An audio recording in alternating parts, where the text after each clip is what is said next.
कष्टहरणी घाट को राम कष्टहरणी घाट क्यों कहा जाता है?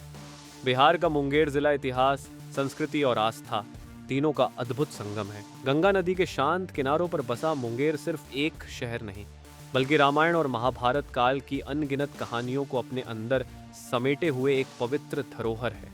गंगा के तट पर स्थित यह स्थान पौराणिक महत्व के साथ साथ अपनी आध्यात्मिक शांति के लिए भी बेहद प्रसिद्ध है।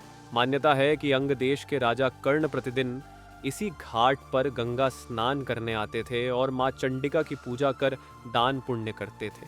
इसी धरती को दानवीर कर्ण की जन्मभूमि के रूप में जाना जाता है, क्योंकि कर्ण को उनकी माता कुंती ने अविवाहित अवस्था में जन्म देने के बाद समाज के डर से एक टोकरी में रखकर अश्व नदी, जिसे अब आसन नदी कहते हैं, में बहा दिया था, जो बाद में गंगा नदी में मिल गई और फिर हस्तिनापुर के पास सूतपुत्र अधिरथ और उनकी पत्नी राधा को मिले, जिन्होंने उनका पालन पोषण किया था। भगवान श्री राम भी विवाह के बाद मिथिला से लौटते समय यहाँ कुछ समय के लिए रुके थे। यात्रा की थकान को दूर करने के लिए उन्होंने गंगा नदी में स्नान किया और पूजा अर्चना की। कहा जाता है कि तभी से यह स्थान राम कष्टहरणी नाम से प्रसिद्ध हुआ और लोगों की आस्था का केंद्र बन गया। इसका उल्लेख महर्षि वाल्मीकि द्वारा रचित रामायण के आदिकांड के 26वें अध्याय में भी मिलता है, जो इसकी प्राचीनता को और मजबूत करता है। अन्य कथा के अनुसार हजारों वर्ष पहले यही भूमि ऋषि मुद्गल की तपोभूमि भी रही है।